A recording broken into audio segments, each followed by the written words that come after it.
So I just wanted to talk about Diet Coke today, as I know there was something on Radio Two, was it BBC Radio Two, that came on about talking about diet drinks and how something from a study had come out where they linked association. This is correlation. Hi, Gratz, between diet drinks and longevity. Hi, Debbie. So what they, hi, Judy. So what they found or associated with was that just two diet drinks a day were associated with a shortened lifespan. And obviously, when you see that as a headline, that becomes very scary. And it can make us go, oh, well, so that means. So some people were like, oh, well, that means Coca-Cola's better then.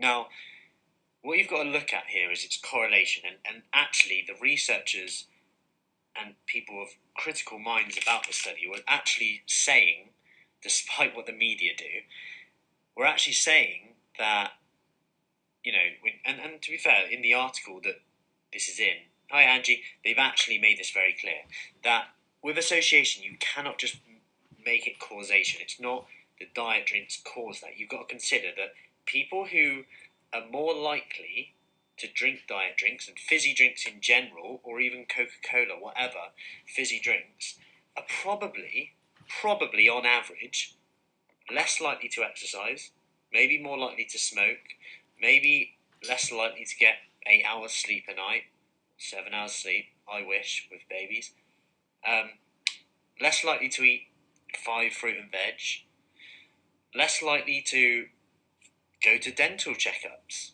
less likely to go for checkups with their cholesterol, less likely to keep a healthy weight, if you like. Like, all these things come into it. I could go on.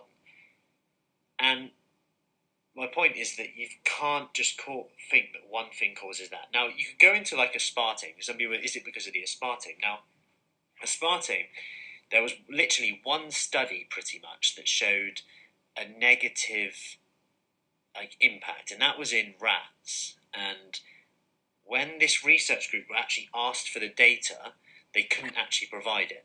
So this has basically been debunked, because there's been, although that study, people bring it up and they go, oh no, aspartame increased the risk of cancer.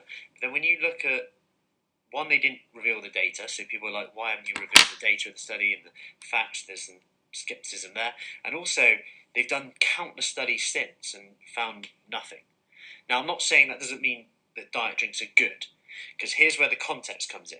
Diet drinks, what's the alternative? So if the alternative is you're craving something sweet and you end up eating a donut, a Coca-Cola, whatever, the sugar and the calories, the excess fat, the excess sugar and calories is going to be more detrimental than a Diet Coke, no matter what anyone says. Like, sometimes we fail to put this in context. And I know that sounds really simple, but always ask the question, rather than, is this healthy or not, what's the alternative? The alternative will tell you whether it's healthy or not. Because if it stops you, if it craves if it sorts your sweet tooth out, and that helps you lower your calories, which then helps you lower body fat, lowering body fat is anti-inflammatory anyway, which will have health benefits. Almost definitely greater than any detriment that a diet drink would do anyway. Yeah, sure, a diet drink's not perfect. It's not going to add any health benefits directly, but indirectly it might. Yeah. So, just a few things to consider that. I wanted to clear that up because I've had a few questions on that, and it does cause confusion. I get that. So I've had a question from the same person actually, I can see how they're really confused. So the other week they added flaxseed into their diet. Then it came out that you could get cyanide poisoning from it. Then they were talking about they now have the odd diet drink. Now it's like, do I just have Coca-Cola, or do I just have neither, or do I just have I want to have something, or do I just say, right, I'm going to have just really indulge in when I have a sweet tooth and listen to my body, if you like. And kind of with today's world, you can listen to your body, but if I listen to my body, the truth is, when I'm in a coffee shop working or whatever, if I smell bacon, whether I've eaten or not, I could eat bacon because the smell makes me hungry. So if I'm listening to my body, you've got to be careful with that. And that's where you've got to set boundaries and think, right, if I've got a sweet tooth, if I've got whatever, like a craving, or you just want to have something, just pick your battles. You can't be perfect. Don't beat yourself up for having a diet drink if you want a diet drink. Just have perspective on this. And all I'll say is that excess sugar, excess fat, excess calories, which is what this contributes to, is killing more people and causing more harm and disease than any diet drink is. I can pretty much, I would 100% say that with confidence. That excess calories is causing way more harm than diet drinks. Now, you've got to personalise it to you. You could argue that some people say, oh, when I have a diet drink, I'm hungrier. Other people say, I have a diet drink, I'm fine. You've got to make it what fits you. If it stops you binging, if it satisfies you, go for it. If not, don't. Water is probably better than them all, though.